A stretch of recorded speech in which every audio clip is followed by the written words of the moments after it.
সাইয়েদনা উমর ইবনুল খাত্তাব বুড়ির দরজা নক করে বলে, মারে আপনার ঘরের কাজগুলো করার জন্য আমি উমর ইবনুল খাত্তাব হাজির। আরে কত বড় উমর!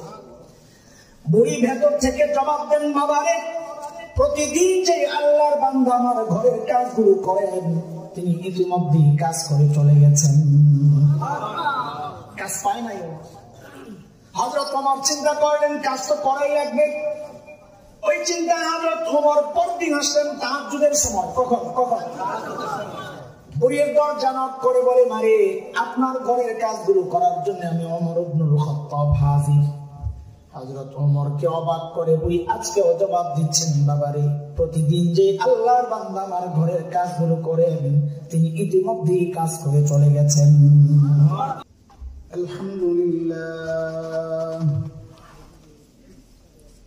আলহামদুলিল্লাহ নাহমাদুহু ওয়া নাস্তাঈনুহু ওয়া নাস্তাগফিরুহু ওয়া নু'মিনু বিহি ওয়া নাতাওয়াক্কালু আলাইহি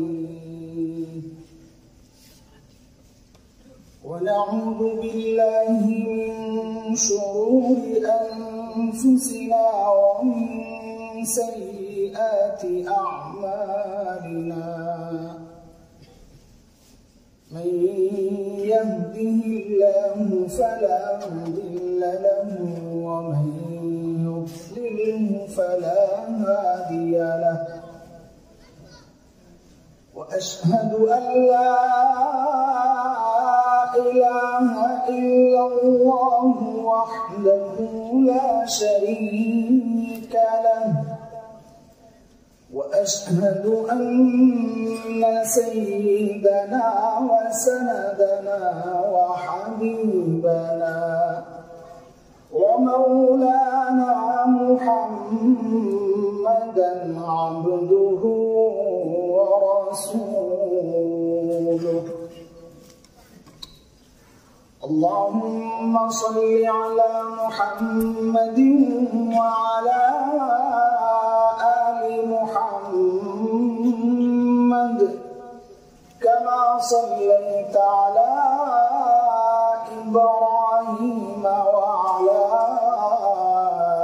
آل إبراهيم إنك حميد مجيد اللهم بارك على محمد وعلى آل محمد كما باركت على إبراهيم وعلى آل إبراهيم إنك حميد مجيد أما بعد فأعوذ بالله من الشيطان الرجيم بسم الله الرحمن الرحيم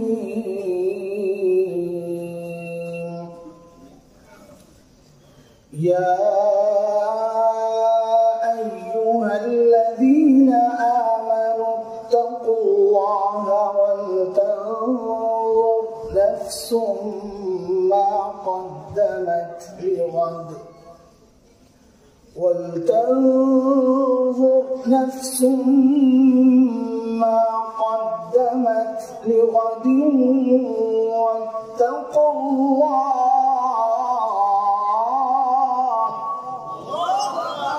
إن الله خبير بما تعملون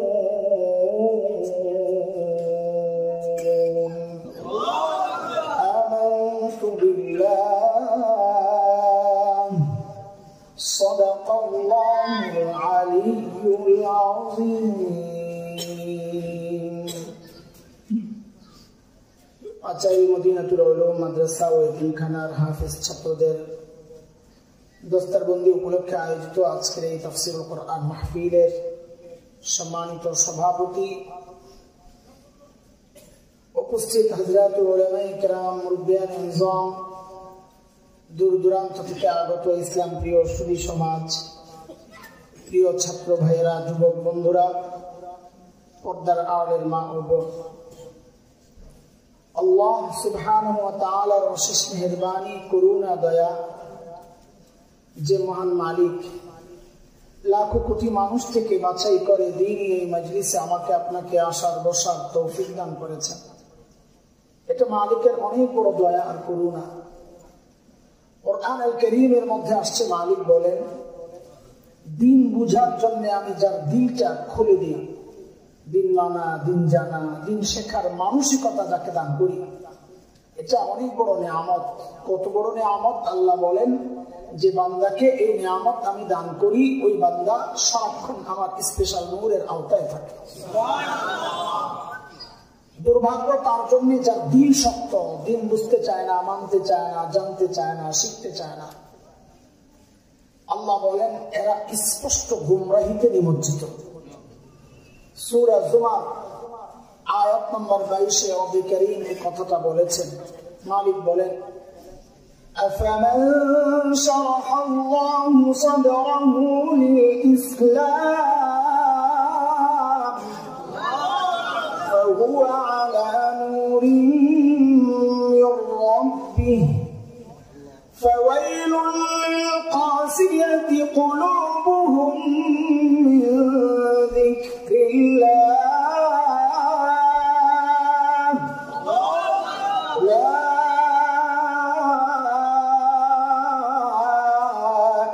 في ضلال مبين।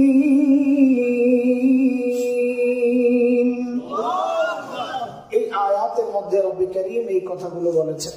মুহতারাম হাজিরিন, যে মহান মালিক এই নিয়ামতে আমাদেরকে ধন্য করলেন, ওই মালিকের শুকরিয়া আদায় করি, জবান খুলে, প্রাণ খুলে কালিমাতুশ শুকর উচ্চারণ করি, আলহামদুলিল্লাহ। লম্বা সময় আপনাদের অপেক্ষা। আসলে আয়োজকদের সেটিং এমন আমারও জানা ছিল না। আমরাও জানি 11টায় পৌঁছতে হবে, আমি 11টার আগেই পৌঁছি। আমি যেটা জানি আমাকে যেভাবে বলা হয়েছে, এখানে একটু গ্যাপ ছিল মাঝখানে। মূল আয়োজকদের সাথে আমার কোনো কথা হয়নি, মাঝখানে আমাদের আরেক ভাই ছিলেন, ওই গ্যাপের কারণে কথাবার্তা একটু এদিক সেদিক হয়েছে। যাই হোক, এই যে কষ্ট, এই কষ্ট বেকার যাবে না। মাহফিল থেকে কেউ যদি কিচ্ছু না নিতে পারে, কারো কথা ভালো লাগে না, এমনও তো হইতে পারে, কিন্তু তারপরেও আপনি খালি হাতে যাচ্ছেন না কেন? আমাদের বড়রা বলেন এই মাহফিল গুলার এটা একটা পাওয়া যে যতক্ষণ তুমি ছিলা তো গুণামুক্ত ছিলা, নেওয়ার মতো কিচ্ছু পান নাই, মাই নিলাম, কারো বয়ান পছন্দ হয় নাই, কিন্তু যতক্ষণ ছিলাম কি মুক্ত ছিলাম। তার মানে আমার জীবনের সেরা কিছু মুহূর্ত আমি কাটাইছি। একটা মানুষের জীবনের সেরা মুহূর্ত আছে যখন সে গুণামুক্ত থাকে। এই জন্য আমাদের যত লম্বা সময় বসেছি ততই আমার জীবনের একটা দামি সময় আমি কাটাইছি, আলহামদুলিল্লাহ। কে জানে, হতে পারে এই মুহূর্তটাই আমার নাজাতের ওসিলা হয়ে যেতে পারে। মুহতারাম হাজরিন, আমি কুরআন আল কারীমের ছোট্ট একটা আয়াত তিলাওয়াত করেছি, সূরা হাশরের। একেবারেই ছোট, কথাও কম হবে। আপনার তো ঘুমো ধরছে না? হ্যাঁ বললে না, অসুবিধা। কষ্ট লাগতেছে না? আরে কি আজ তামাশা, আমার কষ্ট আপনারও কষ্ট না? এইবার বলেন, কষ্ট লাগতেছে না? জালেম না। ছোট্ট একটা আয়াত তিলাওয়াত করছি। এই আয়াতে আল্লাহ সুবহানাহু ওয়া তাআলা আমাকে আপনাকে বড় মায়া করে ডাক দিয়েছেন, ইয়া আইয়ুহাল্লাযীনা আমানু, ও ঈমানদারেরা। এই ডাকটা মালিকের বড় মায়ার ডাক। মুফতি শফি রাহমাতুল্লাহ আলাইহি বলেছেন, এটা কুরআন আল কারীমের মধ্যে আল্লাহ বান্দাকে, ঈমানদারকে দুই ভাবে ডেকেছেন। কোথাও ডেকেছেন ইয়া আইয়ুহান নাস, ও মানুষ। কোথাও ডেকেছেন ইয়া আইয়ুহাল্লাযীনা আমানু, ও ঈমানদারেরা। মুফতি শফি রাহমাতুল্লাহ আলাইহি বলেন এই ডাকের মধ্যে অনেক পার্থক্য। কি পার্থক্য? আমরা আমাদের সন্তানদেরকে ডাকার ক্ষেত্রেও এই পার্থক্যগুলো করি। আমরা আমাদের সন্তানদেরকে দুই ভাবে ডাকি। কখনো নাম ধরে, আব্দুল্লাহ, এভাবে ডাকলে সন্তান বুঝে বাবা হয়তো রেগে আছেন, না জানি কোন মুসিবত আছে কপালে। কিন্তু বাবা কখনো ডাকেন, বাবা আর সন্তানের যে সম্পর্ক, ওই সম্পর্ক ধরে আব্বু সম্পর্ক ধরে ডাক দিলে সন্তান বুঝে যে বাবা আমাকে মায়া করে ডাক দিছে।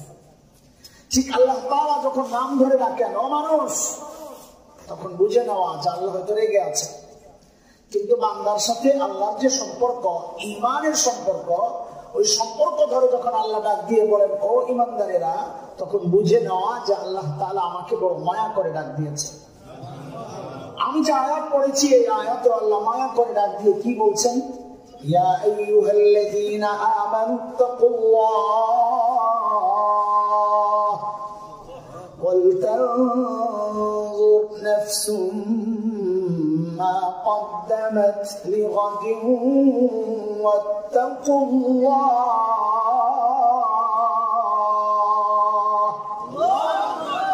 এই আয়াত আল্লাহ দুইটা হুকুম করেছেন। কয়টা? দুইটা। এক হচ্ছে ও ঈমানদারেরা আল্লাহকে ভয় করো, এই বিষয় নিয়ে আমি আলোচনা করছি না। দ্বিতীয় হুকুমটা নিয়ে কিছু কথা বলার চেষ্টা করব। আল্লাহ বলেন ওয়াল তানজুর নাফসুম মা কদ্দামাত লিগাদ। প্রত্যেকটা মানুষের উচিত তার আখিরাত নিয়ে চিন্তা করা, আমার আখিরাতের পুঁজি কি, কামাই কি, সম্বল কি, মালিকের সামনে আমি কি পেশ করব। বলে চিন্তা করি বলেই তো এই মজলিসে আসছি না, এই কষ্ট করে শীতে বসে আছি, এই আখিরাতের চিন্তাই তো নাকি।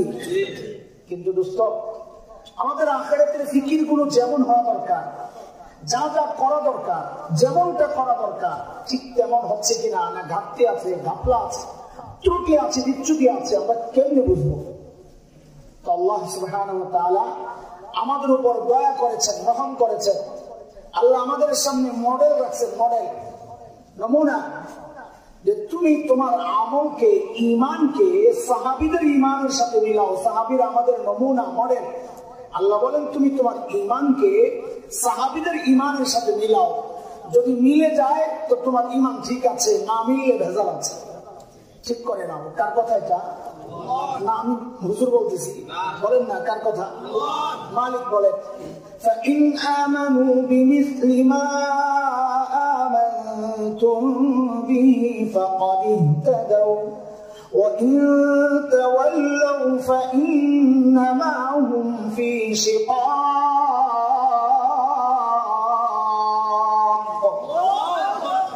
আল্লাহ বলেন তুমি তোমার তাকওয়াকে সাহাবীদের তাকওয়ার সাথে মিলাও। বলে কেন মিলাবো? তো আল্লাহ বলেন কারণ সাহাবীদের তাকওয়ার পরীক্ষা আমি নিয়েছি, ওই পরীক্ষায় তারা পাস। তোমাদের গুলো যদি মিলে তো তোমরাও পাস।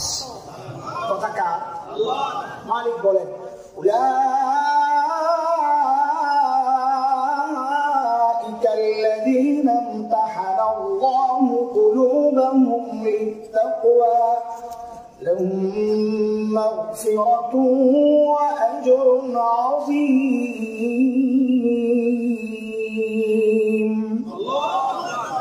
কাজে আমাদের ঈমান আমলকে কাদের সাথে মিলাইতে হবে? বলেন চিল্লায়া। কাদের সাথে? সাহাবী চিনেন তো না? যারা নবী আলাইহিস সালামকে ঈমান সহ দেখেছেন এবং ওই একই ঈমান নিয়ে তার মৃত্যু হয়েছে, তাদেরকে বলা হয় কি? সাহাবী। দোস্ত, সাহাবীদের সাথে আমাদের আমল কিন্তু হুবহু মিলবে না, এটা মাথায় রাখা। হুবহু যদি মিলতো তো আল্লাহ তাআলা আমাকে আপনাকে এই যুগে না পাঠাইয়া ওই সাহাবী যুগেই পাঠাইতেন। যদিও ছোটবেলায় আমরা একটা গজল গাইতাম, ছোটবেলায় তো গলা খুব সুন্দর ছিল, তো গজল গাইতাম, তিলাওয়াত করতাম। আমি তিলাওয়াতই বেশি করতাম, গজল গাইতে বেশি মাহবুব। আমার চাচা জানের ছেলে, বড় জান, আমার ছোটবেলার দোস্ত, মাহবুবের গলা তো আরো সুন্দর, কুকিল কঞ্চি আমরা বলতাম, কুকিলের সুর, অনেক সুন্দর গজল গাইতে। তো ও গজল টজল বেশি গাইতো, আমি তিলাওয়াত বেশি করতাম। মাঝে মাঝে গজল গাইতাম, গজলের প্রতি আমার আগ্রহ ছিল না খুব একটা, এখন তো নাই। তো ছোটবেলায় গাইতাম আছে চুপটু করে। আমি গজল গাবো না, আমি শুধু এই বক্তব্যটা শোনানোর জন্য 2 লাইন বলতেছি। আমরা গাইতাম কি, জন্ম যদি হতো মোদের রাসূল পাকের কালে, আহা রাসূল পাকের দেশে। তো ওস্তাদরা বকান দিত, এটা কেমন গজল গাইল? জন্ম যদি হতো মদের রসুল পাকের কালে, গাদা কোন যুগে জন্ম হইলে তোর জন্য ভালো, তুই ভালো বুঝিস না আল্লাহ ভালো বুঝিস। যেই যুগে পাঠানো দরকার আল্লাহ ওই যুগে পাঠাইছেন। নবীর যুগে পাঠাইলে যে তুই খালি আবু বকর হইতি, এটা কে বলছে? আবু জাহেলও তৈরি পারত, তার বিপদ হইত। তবে একটা খুশির খবর আছে, শুনবেন নি আপনারা? আপনি কিসের আবার খুশির খবর? তাড়াতাড়ি দেন, খাওয়ান দিয়ে দিই, খাই যাই গা তবরক। হ্যাঁ না কিছু কথাও শুনবে না, তবরক দিয়ে বিদায় করুন। একটা খুশির খবর আছে, দারুণ খবর। আচ্ছা, এই খবরটা বুঝার আগে আগে বলেন, আপনাদের এলাকায় এখন টমেটো কত কেজি? 180। বাজার টাজার করেন না, বোঝা গেল। ভিডিও এই জন্য তো খেপে আপনার। আচ্ছা, গ্রাম অঞ্চলের হিসাব আলাদা, শহরে 100 টাকার উপরে কেজি। আচ্ছা, একটু বুঝেন, আমার সাথে বলেন, কথা বলেন। এই 100 টাকা কেজি টমেটোটা ফ্রেশ না ভেজাল? ভেজাল না খান 100 টাকা দিয়ে? আরে মাশাআল্লাহ। ফুল সিজন যখন থাকে, আপনাদের এলাকায় টমেটোর চাষ হয়, ফুল সিজন যখন থাকে তখন টমেটোর কেজি কত? 10 টাকা, 5 টাকা। আচ্ছা, 10 টাকা এই ধরনের। আচ্ছা বলেন তো, ওই টমেটোটা ফ্রেশ না ভেজাল? কি একটা অবস্থা! ফ্রেশটা খান 10 টাকায়, ভেজালটা খান 100 টাকা। কারণ কি বল? সিজন ছাড়া। আর সিজন না তো কি পাইলাম এই উদাহরণ থেকে? যে সিজনের জিনিস হয় ফ্রেশ, কিন্তু দাম হয় কম না, অরিজিনাল দাম হিসাবে। অফ সিজনের জিনিস হয় ভেজাল, কিন্তু রেট হয় পাগলের সুখ মনে মনে। ওইটাই আমাদের খুশির একটা উপলক্ষ। আল্লাহর সাথে একা একা যখন কথা বলবেন না, চুপচাপ, তখন আল্লাহকে বলবেন, আল্লাহ ইবাদতের সিজন নবী যুগে আর খায়রুল কুরুন শ্রেষ্ঠ যুগে সাহাবীদের যুগে তো আমারে পাঠাও নাই, পাঠাইছো তো অফ সিজনে, শেষ জমানায়। তো কি হয়েছে? আমার আমল একটু ভেজাল হইব, কিন্তু রেটটা বাড়ায় দেওয়া লাগবে। ঠিক আছে না কথা? ইনশাআল্লাহ। আরে বলেন না, খুশি লাগতেছে না? ভাইবেন না আমি বানায় বানায় বলতেছি, বানায় কথা বলুন না পাবলিকটা। আমরা এটা হাদিসে ইশারা তো আছে রে ভাই। আল্লাহর হাবিব বলেছেন সাল্লাল্লাহু আলাইহি ওয়াসাল্লাম, বলেন না সাল্লাল্লাহু। আল্লাহর হাবিব বলেছেন, মান তামাসসাকা বিসুন্নতি ইনদা ফাসাদি উম্মতি ফালাহু আজরু। হ্যাঁ, আমি ডাইরেক্ট বললে তো আপনারা ভুল ধরতেন যে হাদিসটা ভুল পড়লো, এর লেগে থামছে। আমাদের মুফতি আব্দুল মালিক দামাত বারাকাতুহুল আলিয়া বলেছেন, মিয়া সহ হাদিসটা দুর্বল হয়ে যায়, মিয়াটা বাদ দিলে হাদিসটা পুরা ঠিক আছে। এইবার বলি, এখন আর ভুল ধরবো না কেউ। নবী আলাইহিস সালাম বলেন, মান তামাসসাকা বিসুন্নতি ইনদা ফাসাদি উম্মতি ফালাহু আজরু শাহীদ। শেষ জামানায় কেউ যদি সুন্নতকে আঁকড়ে ধরে, আল্লাহ তাআলা তার আমলনামায় শাহাদাতের কি দেন? কি দেন? মাশাআল্লাহ, আপনারা তরজমা সহি করছেন। কেউ কেউ তরজমা করে মর্যাদা দেন। মর্যাদা আর সওয়াব এক জিনিস না। হাদিসে মর্যাদার কথা বলাও হয় নাই, বলা হয়েছে আজর। আজর আজর মানে সওয়াব। সুন্নাত আঁকড়ে ধরলে আল্লাহ শাহাদাতের মর্যাদা দিয়ে দিবেন, এটা ভুল। মর্যাদা শাহাদাতের অনেক উঁচা। মর্যাদা আর সওয়াব কি জিনিস না? এক জিনিস না। আচ্ছা, যাই হোক, ওই হাদিসের তাহকিক করতে আপনাদের সামনে বসি নেই, এটা মুহাদ্দিসদের কাজ, আমার মতো দুর্বল পাবলিকের কাজ না। কিন্তু হাদিসটা একটু খেয়াল করেন। নবী বলেন, মান তামাসসাকা বিসুন্নতি ইনদা ফাসাদি উম্মতি। কেউ যদি সুন্নতকে আঁকড়ে ধরে ফাসাদের জমানায়, শেষ জমানায়, কবে কবে? শেষ জমানায় কেউ যদি সুন্নতকে আঁকড়ে ধরে, শেষ জমানা মানে সাহাবীদের জমানা, আমরা শেষ জামানায় কেউ যদি সুন্নতকে আঁকড়ে ধরে, নবী বলেন আল্লাহ তাআলা ওই সুন্নতের রেট বাড়ায়া দেন। বলে রেট বাড়ায়া কি দেন? করে সুন্নতের জায়গায় শহীদের সওয়াব দিয়া দেন। তাইলে কি বোঝা গেল? শেষ জামানায় আমলের রেট বাড়ে কি বাড়ে না? তাহলে ছিল আবার আলহামদুলিল্লাহ। খুশি না? খুশি, মাশাআল্লাহ। কিন্তু দোস্ত, সাহাবীদের সাথে আমাদের আমল হুবহু মিলবে না, তো করণীয় কি? করণীয় বুঝা লাগে। আমি বয়ান শুরু করি নাই, ধরেন না, আমি ঢুকতেছি আস্তে আস্তে, খাতির পাতা এলে আগে আপনার লাগে। সাহাবায়ে কেরামের সাথে আমাদের মূল পার্থক্যটা কি, ওইটা আগে বুঝেন, তারপরে করণীয় ঠিক করেন। মূল পার্থক্যের জায়গা কোনটা? দেখেন, ছোটবেলায় আমরা লেখাপড়াও করেছি, খেলাধুলাও করেছি। আমি আমার ক্লাসের ফার্স্ট সারা জিন্দেগি, আবার খেলাধুলাও করছি। এখনকার বাচ্চারা লেখাপড়াও করে, খেলাধুলাও করে। তা আমাদের সাথে ওদের পার্থক্যটা কোন জায়গায় একটু খেয়াল করেন তো। আমরা লেখাপড়া করতাম, ফাঁকে ফাঁকে খেলাধুলা করতাম। আর এখনকার বাচ্চারা খেলাধুলা করে, ফাঁকে ফাঁকে লেখাপড়া করে। কথা ঠিক?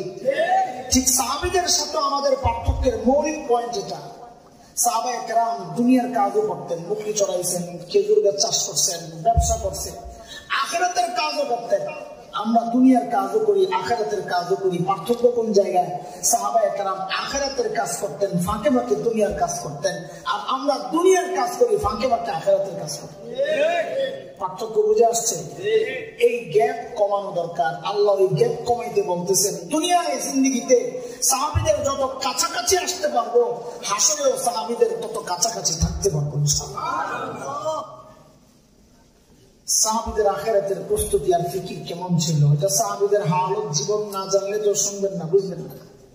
এই জন্য চলেন আগে একটু সাহাবীদের আখিরাতের ফিকির আর চিন্তার ধরনটা কেমন ছিল একটু দেখে আসি। সাইয়্যিদনা আবু বকর সিদ্দিক রাদিয়াল্লাহু আনহু যখন খলিফা, তো ওনার রাষ্ট্র পরিচালনার একটা সিস্টেম ছিল। দরবারে বিধবা অসহায় নারীদের লিস্ট থাকতো। কেন? স্বেচ্ছায় যদি কেউ খিদমত করতে চায়, ওই লিস্ট ধরে চলে যেত। এটা অনেক সওয়াবের কাজ। নবী আলাইহিস সালাম বলেছেন, যারা ইতিম আর বিধবার দায়িত্ব নেয়, নবী বলেন ওই ব্যক্তি আর আমি জান্নাতের পাশাপাশি থাকবো। এটা তো এই সমাজের একটা কুৎসিত চেহারা। এই সমাজের বহু মানুষ অন্য বিধবার দায়িত্ব নিবে থাক দূরের কথা, নিজের বিধবা মায়ের খেদমত করতে চায় না। কথা ঠিক কিনা বলেন? একদিন হযরত ওমর আসছেন, আখিরাতের ফিকির এবারে কিভাবে ধরছে দেখেন, খেয়াল করে। ওমর আসছেন কোন বুড়ির খেদমত করবেন, মাথায় ঢুকছে আমার আখিরাত কামাই করতে হবে। আয়েশার নাম তালাশ করে পায় না, একটা নাম খালি যেটা বুক হয় নাই। হযরত ওমর ওই নাম ধইরাই ঠিকানা মতো পরদিন সকাল ফজরের পর পর যায় বুড়ির বাড়িতে হাজির। কখন? চিল্লায় বলে কখন কখন? আরে কথা জিজ্ঞেস করি, কারণ আছে, খামাকে আমি সময় কাটাইতেছি না, টাইম নাই আমার, বহুত কথা রয়ে গেছে। কখন গেছেন? গুরুত্বপূর্ণ কথা বলার আগে প্রশ্ন করে নেওয়া, এটা কোরআনের সিস্টেম। আল কারিয়া মাল কারিয়া ওমা আদরাকা মাল কারিয়া। কারিয়া কারিয়া কি? কারিয়া চিনেন? আরে এত কিছু জিজ্ঞেস করার দরকার কি, ডাইরেক্ট বললেই তো হয় না। এটা সিস্টেম, মনোযোগ আকর্ষণের জন্য প্রশ্ন করা। এইবার বলেন হযরত ওমর কখন গেছে? কেন জিজ্ঞেস করলাম? কারণ সাহাবায়ে কেরাম দিনের কাজ শুরু করতেন ফজরের পর পর। কেন? কারণ নবী আলাইহিস সালাম যারা সকালে কাজ করে তাদের জন্য বরকতের দোয়া করছেন আল্লাহর কাছে। শেখ ইবনুল কাইয়িম রাহমাতুল্লাহি আলাইহি জগৎ বিখ্যাত আলিম, জাদুল মাআদ আসছে। শেখ ইবনুল কাইয়িম বলেন, যে ব্যক্তি সকালে ঘুমাবে তার ঘর থেকে জিন্দেগিতে অভাব দূর হবে না।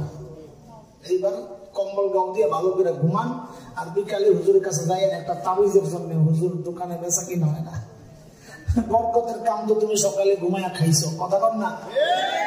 পরদিন সকাল সাইয়্যিদিনা ওমর ইবনুল খাত্তাব বুড়ির দরজা নক করে বলে, মারি আপনার ঘরের কাজগুলো করার জন্য আমি ওমর ইবনুল খাত্তাব হাজির। আরে কত বড় ওমর!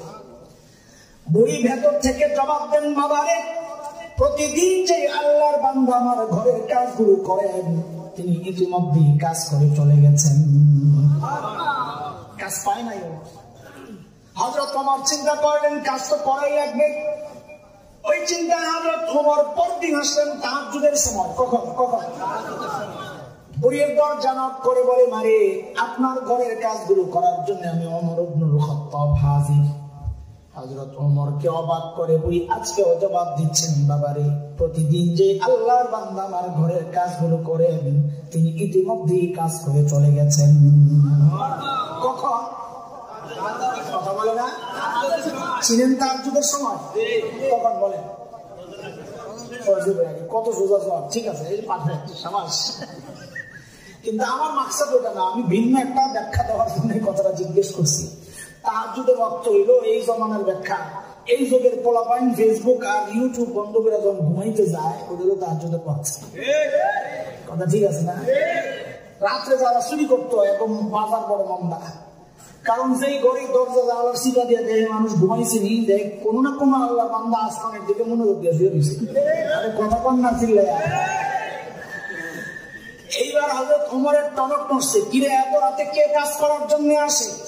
আমার কাজের দরকার নাই, ওই বুজুর্গ আগে বাইর করা লাগবে কে? আল্লাহর বান্দা। ওই চিন্তায় সাইয়েদনা ওমর পরদিন ঈশার নামাজের পর বুড়ির ঘরের সামনে ঝোপের আড়ালে চুপচাপ বসে আছেন, অপেক্ষা দেখবেন কে এত রাতে কাজ করার জন্য আসে। হযরত ওমর লক্ষ্য করলেন গভীর রাত, এক আল্লাহর বান্দা খালি পায়ে পা টিপে টিপে বুড়ির বাড়ির দিকে আগাইতেছে। ওমরও রেডি, আহেন দিহি কেডা। যেই না কাছে আসছেন ওমর দাঁড়া হয়ে গেছেন। হয় কে আপনি? বাপু ওমরের যে আওয়াজ, ওই মানুষের একা, রাতও গভীর, এমন সিচুয়েশনে আমি বললে হঠাৎ যদি কেউ দাঁড়ায় হয়ে গেল কাপড় চোপড় নষ্ট করে। কিন্তু এখানে ঘটলো উল্টা। হযরত ওমরের আওয়াজ ওই ব্যক্তি ভয় পাবেন থাকতুরের কথা, উল্টা হযরত ওমর যাকে দেখলেন নিজেই চমকায়া গেছেন। দেখেন ইনি আর কেউ না, খলিফাতুল মুসলিমিন আবু বকর সিদ্দিক রাদিয়াল্লাহু আনহু। ওমর তো অবাক হয়ে গেছেন, আবু বকর আপনি কে? সারাদিন প্রশাসনিক কাজে ব্যস্ত থাকে, রাতে একটু ঘুমাবেন তা না, আপনি আসছেন কাম করতে। মিয়া আমরা পরে গেছি, পায়ের দিকে তাকায় দিয়ে জুতা নেই। ওমরের মেজাজটা আরো খারাপ হয়েছে। ওমর আবু বকরকে বড় ভালোবাসতেন, এমনি লাগে থাকতেন দোস্ত দুজনে। লাগা মানে কি চেয়ারম্যানের লাগা মনে করছেন? চেয়ারম্যানের লাগে কার চেয়ে আমলকে বেশি করতে পারে ওই লাগা। পায়ের দিকে তাকায় দেখে জুতা নাই। ওমর ধরছেন, আবু বকর খালি পায়ে কেন? মক্কা মদিনার মাটি তো আমাদের বাংলাদেশের মতো মসৃণ না, পাথর আছে, কাঁটা আছে, শক্ত। জুতা ছাড়া চলা কঠিন। জুতা নাই কেন? আহারে আবু বকর কি জবাব দেন? ওমর, জুতা পড়লে আওয়াজ হয়, মানুষ যায় না যায়, আমি তো কাউরে জানাইতে চাই না, আমি তো আমার মালিককে জানাইতে চাই। ইখলাস থাকে। আমরা আমল করে দেয় তাকাই কেউ দেখলো কিনা, না দেখা পর্যন্ত তো আমলে মজাই হয়। কথা কন না? আমার কথা কইতেছি, আপনার কথা, আমার কথা কইতেছি। আল্লাহ আমারে হেদায়েত দেন, কন না আমি জোরে কন। আল্লাহ আমারে ইখলাস দেন, বলেন না আপনাদেরকেও দেন, আমি। আপনি কেন আসছেন? আবু বকর, সাইয়েদনা আবু বকর কি জবাব দিলেন? দোস্ত, জবাবটা খুবই সিম্পল, কিন্তু জবাবটা যেহেতু আবু বকরের, ওইটা সিম্পল থাকে নাই। কারণ ব্যক্তির ওজন যত বেশি, কথার ওজনও তত বেশি। আমি আপনি বললেন কথার এত দাম ছিল না। ধরেন কথার কথা, আপনাদের পাঁচাই বাজারে এক ফকির ভিক্ষা করে, পরিচিত মুখ। আপনাকে দেখা বললো কালকে একটু দেখা করো, তোমারে খুশি করে দেবো। আপনি মনে মনে হাসলেন, নিজে খাইতে পায় না, আবার আমারে খুশি করবে, পাগল কথা। একই কথা যদি এলাকার এমপি সাহেব আপনাকে বলেন যে কালকে দেখা করে খুশি করে দিব, তখন কি মনে মনে হাসবেন না আশাবাদী হবে? কেন? কথা তো একটাই, কই যে ব্যক্তির ওজন বাড়ছে তো কথারও ওজন বেড়ে গেছে। বুঝে আসছে না কথা? আবু বকর জবাব কি দিচ্ছেন ওটা বুঝার আগে আবু বকর কে ছিলেন ওটা আমরা বুঝতে হবে, তাইলে জবাবের ওজনটা বুঝে আসবে। চল আবু বকরের ওজন আগে একটু শুনে আসে। আবু বকর কত বড় মানুষ! আল্লাহু আকবার, আল্লাহু আকবার। একদিন আম্মা জান আয়েশা রাদিয়াল্লাহু তাআলা আনহা মদিনার স্বচ্ছ পরিষ্কার আকাশের দিকে তাকায় তাকায় দেখেন লক্ষ লক্ষ নক্ষত্র দেখা যায়। মদিনার আকাশ তো বাংলাদেশের আকাশের মতো মেঘাচ্ছন্ন না, কুয়াশাচ্ছন্ন না, ক্লিয়ার পরিষ্কার। আম্মা জান গিয়া জিজ্ঞেস করেন, ইয়া রাসূলুল্লাহ, ওই যে লক্ষ লক্ষ নক্ষত্র দেখা যায়, ও গো আল্লাহর হাবিব, আপনার উম্মতের মধ্যে এমন কেউ কি আছেন যার আমলের পরিমাণ ওই নক্ষত্রের চেয়েও বেশি? আল্লাহর হাবিব বলেন, আয়েশা আছে একজন। কয়জন? বলেন না। আম্মা জান তো মনে মনে খুশি, জানি তো একজনকে, আমার আব্বা আবু বকরই তুইব। বলে জানলে আবার জিজ্ঞেস করছো কেন? বলে দুনিয়ার সব মেয়েদের স্বভাব, সব মেয়েরাই চায় স্বামীর মধ্যে একটু বাবার ভারীর পছন্দ করতে, ঠিক কিনা? একদিন খালি বদনাম করে দেখেন, এক সপ্তাহ তরকারিও যায় না। আরে চিল্লে এখন, ঠিক কিনা? এত ডরান কেন বেরি করে? মনে মনে খুশি পাবলিক, আজকে হুজুর দিয়া সাইজ করতেছে, আমি তো কিছু কইতে পারি না। দাদা সাইজ তোমারই করা হয়েছে, তুমি চেন পাও না কেন? কারণ তার বাবা মার প্রশংসা করলে তার ভালো লাগে, বদনাম করলে কষ্ট লাগে। সন্তান হিসেবে এটাই তো হওয়ার কথা। পড়া কপাল তো তুমি, এই বউ যখন তোমার মা বাবার বদনাম তোমার কানে ঢুকায়, তোমার কষ্ট লাগে না, বরং বউয়ের কথায় যায় মা বাবার সাথে খারাপ আচরণ করো। খারাপ তো তুমি, বউ তো ঠিকই আছে। আল্লাহর হাবিব বলেন আয়েশা আছে একজন। কয়জন? আয়েশা আমার চেয়ে উম্মতের আমল ওই নক্ষত্রের চেয়ে বেশি। আয়েশা সে হচ্ছে ওমর ইবনুল খাত্তাব। এখন আম্মা জানের চেহারার কি অবস্থা? কি আশা করলাম নবী কি বললেন? আম্মা জানের চেহারা একদম মলিন হয়ে গেছে। নবী তো চেহারা দেখে বুঝছেন আয়েশার ভিতরে গন্ডগোল চলতেছে। চেহারা দেখলে বোঝা যায় না? এটা তো যে কোনো মানুষের চেহারা দেখলে বোঝা যায় খুশি না বেজার। ইংরেজিতে বলে face is the index of mind. মানুষের ভিতরে কি কাজ করে এটা তার চেহারায় ফুটে ওঠে। আর স্বামী স্ত্রীর ব্যাপার তো আরো আলাদা, এটা কুদরতের মুআমালা। বউ একটু মাইন্ড করলেই জামাই টের পায়, জামাই একটু মাইন্ড করলেই বউ টের পায়। কথা ঠিক কিনা? বলা ভাই না ঠিক কি বুঝতে আন্দাজি সব জায়গায় ঠিক আছে। আব্বা আমারে দেখে তো না, ঠিকই আছে সবাস খুশি দেন না ঘর মেয়ারিস। আল্লাহ বরকত দিক, তাড়াতাড়ি ব্যবস্থা করো। এরকম মৌলবি পাবি না যে তোমার লাগে দোয়া করে গেছে। আল্লাহু আকবার। আল্লাহর হাবিব বুঝছেন আয়েশার ভিতরে গন্ডগোল চলতেছে, তো নবী সান্ত্বনা দিচ্ছেন, আয়েশা তুমি ভেবেছিলে তোমার বাবার নাম বলবো না? আরে আয়েশা শোনো, তুমি তোমার বাবা আবু বকরকে সবার সাথে কেন মিলাচ্ছ? আয়েশা আবু বকরের হিসাবটাই আলাদা। আমার গোটা উম্মতের আমল যদি এক পাল্লায় করা হয় আর একটা আবু বকরের আমল যদি আরেক পাল্লায় রাখা হয়, আয়েশা আবু বকরের আমলের পাল্লা ভারী হয়ে যাবে। আরে কত বড় মানুষ আবু বকর। আরেকটা শোনেন, কষ্ট লাগে না বললেন মানে আমি বেশি করার আমার এত খায়স নাই। আপনারা শুনবেন তো বলবো, না শুনলে শেষ করবো। ক্লোজ একটু ইশারা দিয়ে আমি যদি থামেন বহুত হয়েছে, আর কত একটু সিন্নি খাওয়াবেন, আমার এত অশোনানের দরকার। শোনেন কয়টা পর্যন্ত চল ওরস পাইছে এই যে মা বাদ মার দিক বয়ান করিয়া এসব মধ্যে মাহফিল শেষ। আল্লাহ আল্লাহ আল্লাহ কি কয়? দুইটা করছে, ও দুইটাই উঠছিলেন ইসলামপুর মাদ্রাসা, এটা নিয়ে কয় দলিল সব কথা কয়। মাশাআল্লাহ। শুনে খেয়াল করে শুনে, হযরত ওমর একদিন আসছেন আবু বকরের কাছে। আয়েশা বলেন কি, দোস্ত আপনার সাথে একটা লেনদেন করতে চাই। তা আবু বকর কি লেনদেন করবেন আপনি কোন? ওমর বলেন কি, দোস্ত আমার সারা জিন্দেগির যত আমল আছে না, সব আমল আপনারে দিয়ে দিতে চাই। ওমর আবু বকর বলছেন চিন্তায় কি রে, ওমর একটু ভালো মানুষ, সারা জিন্দেগি আমার সাথে আমল নিয়ে করলো প্রতিযোগিতা, আর এখন বলে সব দিয়ে দিব না। আরে এখন কোন গোবর আছে? আবু বকর মানুষ সরল সোজা, কিন্তু ব্যাক করতো না। বুঝলেন এই কথা? এই যে আবু বকরের সন্তানরা হযরত উলামায়ে কেরাম বসা, দুনিয়ার মানুষ ভাবে এগুলো কিচ্ছু জানে না। না, সরলতারে বোকামি মনে করো না। যার সিনায় কোরআনের ইলম আছে, হাদিসের ইলম আছে, সে বোকা না। বোকা তো সে আসমানি ইলম থেকে বঞ্চিত হয়েছে। আলেম বোকা হয় না, আলেম সরল সোজা হয়। আমাদের একজন বড় মুফাসসির ছিলেন আল্লামা মুস্তাফা আল হুসাইনি রাহমাতুল্লাহ আলাইহি। নাম শুনছেন আপনারা? হায় হায় হায়, কত বড় মানুষ ছিলেন, কিন্তু মানুষ ছিলেন একেবারে সাদা সিধা। আমার মতো তো ঘুম ভাঙা ছিল না। হযরত এক মাহফিল শেষে হোটেলে বসছেন খাইতে, আর কি রাস্তার পাশে, হাইওয়ের পাশে। তো খাওয়া শেষ, এখন সুন্নত তরিকায় চেটে চেটে খাচ্ছেন। লাস্টে একটা হাড্ডি ছিল, বসে বসে ওইটাকে চাবাইতেছে।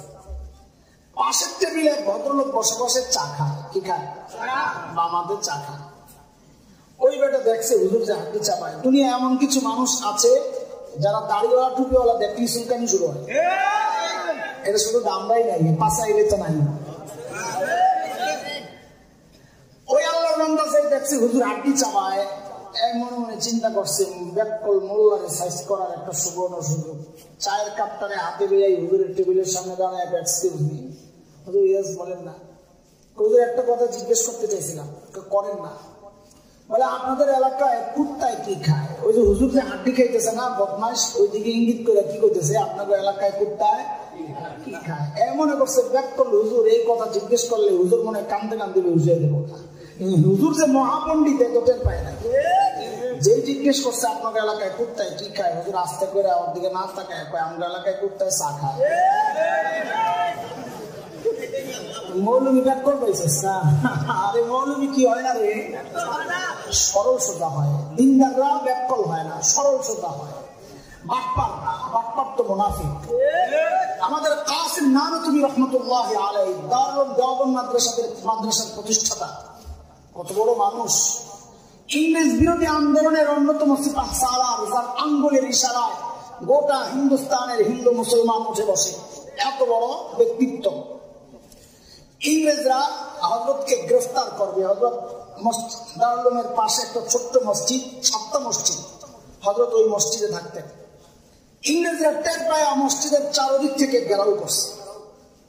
হযরত ভিতরেই ছিলেন, একটা গেঞ্জি গায়ে দেওয়া আর একটা লুঙ্গি পরা, মসজিদ ঝাড়ু দেয়। আর আমাদের বড়দের সাদা সিধা জিন্দি, মসজিদ ঝাড়ু দেয়।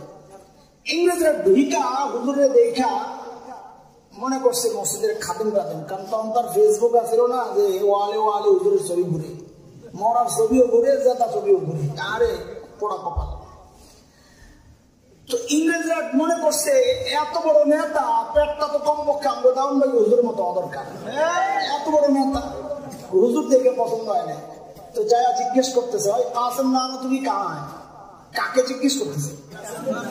হযরত কি জিজ্ঞেস করতেছে? কাসিম নানতুবি কাহা হয়? এখন হযরত যদি বলেন নাই হু, আমি কাসিম নানতুবি, তো ধরা পড়ে।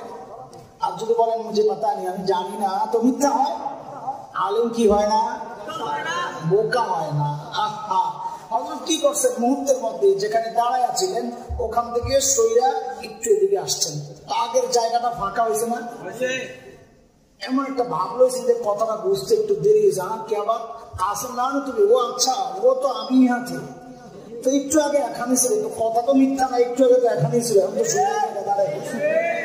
ইংরেজরা মনে করছে একটু আগে এখানে ছিল, এখন বুঝি পালায় গেছে। আলেম কি হয় না? আলেমের লিডার আবু বকর তো বোকা হওয়ার প্রশ্নই আসে না। আচ্ছা, আবু বকরের সময় একটা তাহলে ইয়ার সাথে মিলবে ভালো। সূরা লাহাব যখন নাযিল হয়েছে, সূরা লাহাব আবু লাহাব সম্পর্কে, ওর মধ্যে আবু লাহাবের বউ সম্পর্কেও আছে। উম্মে জামিল বিনতে হারব ইবনে উমাইয়া আবু লাহাবের বউয়ের নাম। ওর ব্যাপারেও আসছে, তোর সাইজ করাইব আয় পিড়া কারে কয় দেখবি। এই কথা শুই না বেরি মেজাজ গেছে খারাপ হয়ে, আগের থেকে গরম গরম চকর চকর করে গেল। পাথর একটা রয়েছে, নবীকে মারবে, কাবার দিকে রওনা। নবী আলাইহিস সালাম কাবার পাশে বসে বসে তিলাওয়াত করতেছে। সাইয়েদনা আবু বকর পাশে বসে বসে পাহারা দেন। আরে আবু বকর পাহারা দিয়েও যে কত মাইর খেয়েছে। আবু বকর দেখছেন উম্মে জামিল আসতেছে, আবু লাহাবের বউ আসতেছে। নবীর কানে কানে যায় বলতেছেন, ইয়া রাসূলুল্লাহ, উম্মে জামিল আসতেছে, ভাবসাব বেশি ভালো মনে হয় না, হাতে পাথর। নবী আলাইহিস সালাম বলেন, আবু বকর চিন্তা করেন না, ওরে আসতে দেন, আসতে দেন। ও আয় আমারে দেখবি না, আমাকে দেখবি না কেন? এটা নবীর মুজিজা, আল্লাহ আগেই জানায় রাখছেন। সূরা বনী ইসরাঈল আয়াত 45 মালিক বলেন, فإذا قرأت القرآن جعلنا بينك وبين الذين لا يؤمنون بالآخرة حجابا مستورا। নবী আপনি যখন তিলাওয়াত করবেন, আপনার আর বেঈমানদের মাঝখানে আমি নিরাপত্তা পর্দা দিয়ে দিব, এরা আপনাকে দেখবেই না। সুবহানাল্লাহ। ঠিকই উম্মে জামিল আয়েশা খালি খোঁজে খোঁজে, আবু বকর বুঝছেন সাম বুঝছেন তো দেখো না, না পায়ে ধরছে আবু বকর কে হয় মোল্লা। তখন তো মোল্লা পায় নাই, তখন যা কইছে ওই সময়ের শব্দ দিয়ে আমি তাফসীর করলাম, তর্জমা করলাম। ওই মোল্লা তো দোস্ত কই, মোহাম্মদ কই। আবু বকর বলছেন, ভালো বিপাকে। যদি বলেন লাদ্রি, আমি জানি না, তো মিথ্যা কথা হয়। আর যদি বলেন এই যে, তো আবু বকর মাইর খায়। কেন? আবু বকর বলবেন এই যে, উম্মে জামিল করবো কই যে, এত দেখে না। সাইয়েদনা আবু বকর কত সচেতন, আল্লাহু আকবার। ছোট্ট একটা জবাব দিয়ে দিয়েছেন, কি খুঁজে দেখো না। কি বলে? খুঁজে দেখো না। উম্মে জামিল মনে করছে আবু বকর জানে না, আমারে খুঁজতে কইতাছে। সুবহানাল্লাহ কয় না। হিজরতের সময় নবী আর আবু বকর মদিনার পথে কাফেররা খালি খোঁজে, ধরলি 100, খবর ছড়ায় গেছে বহুদূর, এমন জায়গায় খবর চলে গেছে যেখানে নবী কেউ চেনে না, আবু বকর কেউ চেনে না, তাও খোঁজে। যদি লেগে যায়, কি জন্য খোঁজে? যদি লেগে যায় 100, এক জায়গায় যায় ঠিকই ধরছে, শিয়াল গ্রুপ ধরছে, সামনে আবু বকর। আবু বকরকে ধৈর্য জিজ্ঞেস করতেছে, মাম্মা তোমার সাথে এই লোককে, পেছনে কে? নবী। এখন আবু বকর যদি বলেন লা আরিফ, আমি এই লোক চিনি না, তো আবু বকরের সিদ্দিক কাটা যায়, মিথ্যাবাদী হয়ে যায়। আর যদি বলেন ইনি নবী, তো নবী শেষ হয়। আবু বকর কতটা সচেতন, যেই জিজ্ঞেস করছে তোমার সাথে এই লোককে, আবু বকর সাথে সাথে জবাব দিয়ে দিয়েছেন, হায়দার রজুলিয়া দিনী, এই লোকটা আমারই রাস্তা দেখায়। সুবহানাল্লাহ তো বলছেন না, বুঝছেন, এবার বুঝছেন। পাবলিক মনে করছে আবু বকর রাস্তা চিনি না, নবী পেছন থেকে কয় ডাইনে বামে সোজা, ডাইনে বামে সোজা। কিন্তু আবু বকরের নিয়ত তো এটা ছিল না।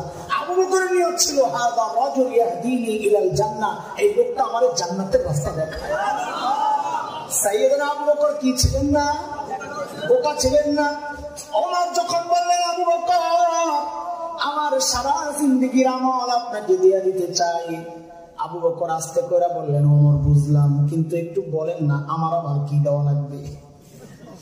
ওমর বলেন, আবু বকর বেশি কিছু চাই না, বলে কমটাই কি, জলদি কম। ওমর বলেন, আবু বকর ওই যে হিজরতের সময় নবীর সাথে সাউর গুহায় যে 3 দিন লুকায়া ছিলেন আবু বকর, ওই 3 দিন আমারে দিয়ে দিবেন, আমি আমার সারা জিন্দেগির আমল আপনাকে দিয়ে দিব। কয়দিন? বলেন না কয়দিন? 3 দিন। আর সারা জিন্দেগি কি মিলে? 3 দিন আবু বকর কি এমন আমল করছে যে ওমরের সারা জিন্দেগির চেয়ে দাম বেড়ে গেছে? নিশ্চয়ই কোন গোমর আছে নাকি? সাইয়েদনা ওমর কি বুঝলেন গোমর? একটু গোমর জানা দরকার, জানবেন, একটু শুনবেন। শুনবেন তো ইনশাআল্লাহ। আরে মনোযোগ আছে তো নাকি? কে কে ঘুমাইছেন একটু হাত তোলেন তো, আল্লাহু আকবার। মনোযোগ আছে বলে ঘুমাইলে হাত ধরেন, মানে মনোযোগ পুরা নাই না, মনোযোগ পুরা লাগবে ইনশাআল্লাহ। ঠিক আছে না ইনশাআল্লাহ? তাকবীর শোনা দেন আল্লাহকে, আল্লাহু আকবার। মাশাআল্লাহ, খালি পেটেও তাকবীরের যে স্পিড, আল্লাহু আকবার। মাশাআল্লাহ, না জিয়াদ করা যায় আপনাদের কথা ইনশাআল্লাহ, নিয়ে আর আপনাদের লোকের না। শুনেন, চলেন সাউথ গুহায় যাই। গুহার ভেতরে নবী আর আবু বকর। আচ্ছা, গুহায় পরে ঢুকেন, আগে গুহার মুখটা একটু বন্ধ করি। দেখেন, আমরা শুধু গল্প বলি না, গল্প তো আপনি বই দেখেও পাইবেন। আমরা এই গল্পের ভেতরের রস আপনাকে খাওয়াবো, ওইটাই আলেম থেকে গল্প শোনার আলাদা মজা। একটু শুনতে দেখেন, গল্প তো জীবনে বহুবার শুনছেন, আবার একটু শুনেন।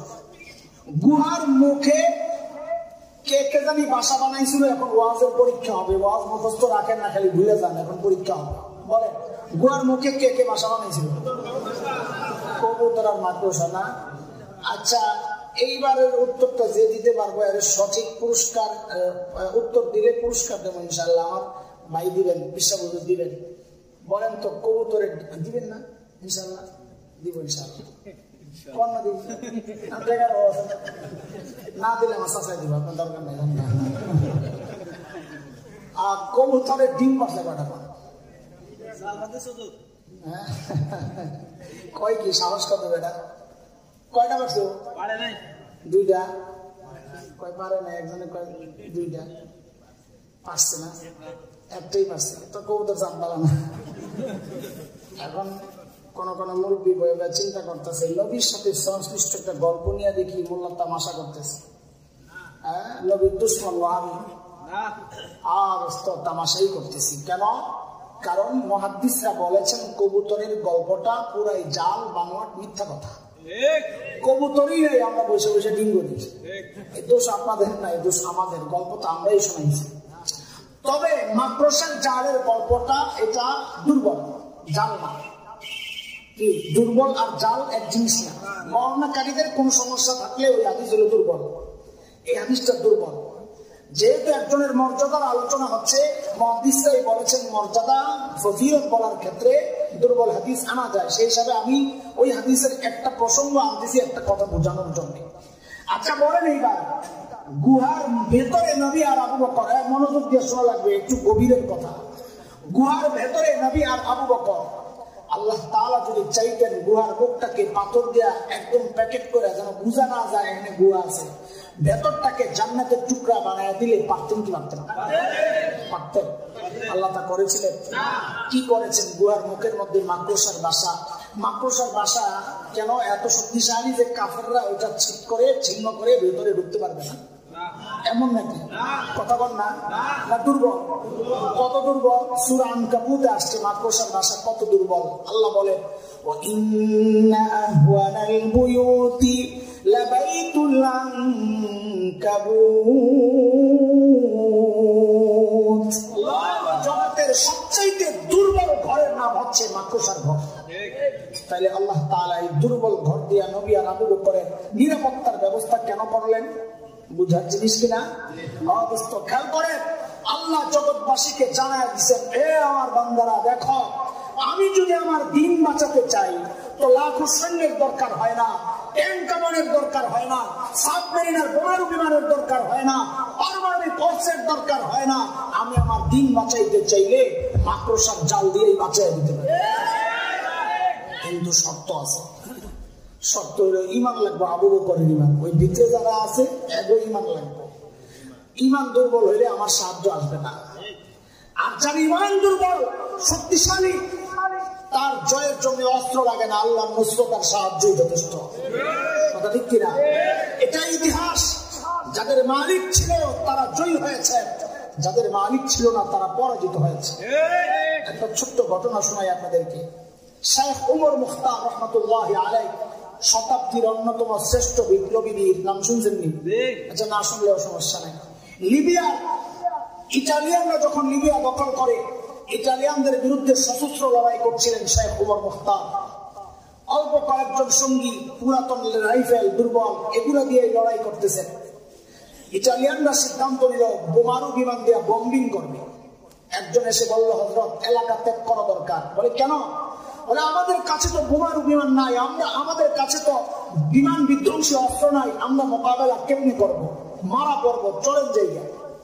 শেখ ওমর মুখতার পাল্টা প্রশ্ন করেছেন, কিন্তু প্রশ্নটা ছিল ঈমান দীপ্ত এক আজীব উত্তর জবাব।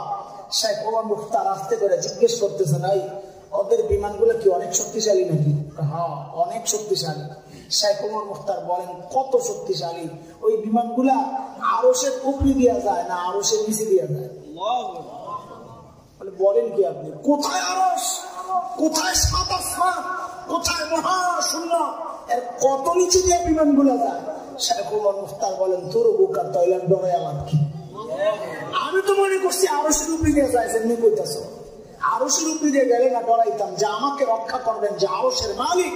বম যদি তার মাথায় একটা পড়ে তো আমাকে বাঁচাবেন কে? যদি আমার মালিক ঠিক থাকে আমার কোনো টেনশন নাই। দোস্ত, তিনি মূলত সূরা তাওবার শেষ আয়াতের তরজমা শোনাইছেন, যে আয়াতের মাধ্যমে আল্লাহ তাআলা প্রিয় হাবিব সাল্লাল্লাহু আলাইহি ওয়াসাল্লামকে সান্ত্বনা দিয়েছেন এই বলে, ফাইন তাওয়াল্লাউ ফাকুল হাসবিয়াল্লাহ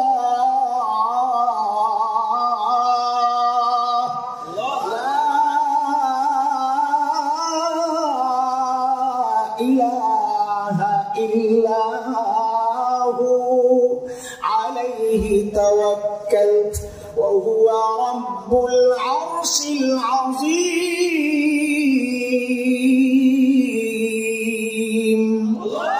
নবী, আপনি জানায়া দেন, দুনিয়ার মানুষ যদি আপনাকে সহযোগিতা না করে, জানায়া দেন দরকার নাই, আমার জন্য আমার আল্লাহই যথেষ্ট।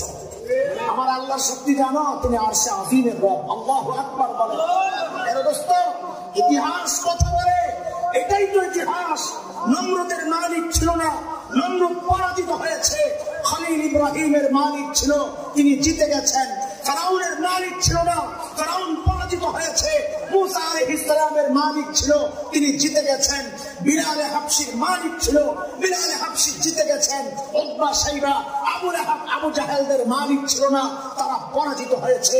সাম্প্রতিক কালেই তো আমরা দেখলাম ওই আফগানিস্তানের পাগড়িওয়ালা, জুব্বাওয়ালা, রুটি, শুকনা রুটি খায়া খায়া যারা নিজেদের জীবন নির্বাহ করে, যাদের কাছে শক্তিশালী অস্ত্র ছিল না, তাদের শক্তি ছিল, তাদের মালিক ছিল, তারা জয়ী হয়েছেন। ওই আমেরিকা অত্যন্ত শক্তিশালী শক্তিশালী অস্ত্রের বহর নিয়ে যারা এসেছিল, কিন্তু মালিক ছিল না, কুত্তার মতো পালাতে বাধ্য হয়েছে।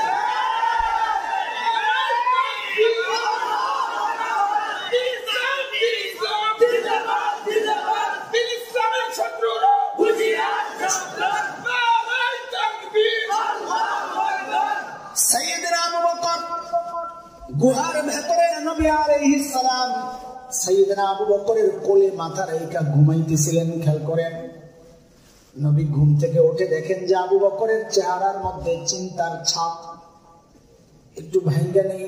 আবু বকরের চিন্তা কার জন্য? নিজের জন্য না নবীর জন্য? আবু বকররা কোনোদিন নিজের চিন্তা করে না।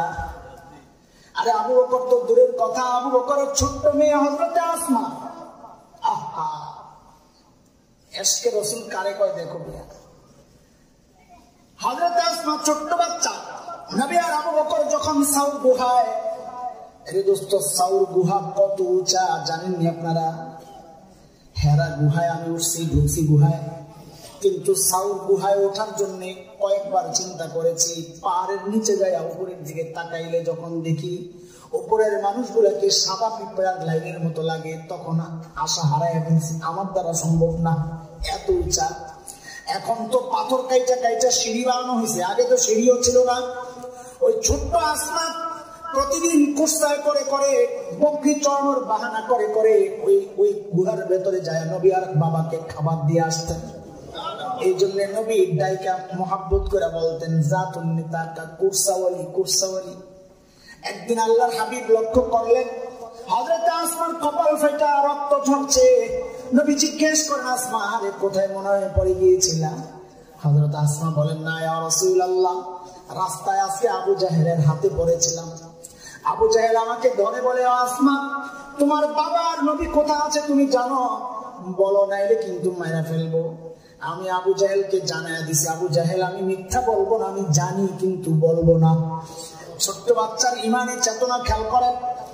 ইয়া রাসূলুল্লাহ, এই কথা বলার সাথে সাথে আবু জাহেল আমাকে এমন একটা থাপ্পড় মারলো, আমি ছিটকে যায় পাশের পাথরে যায় পইরা আমার মাথাটা ফেটে গেছে।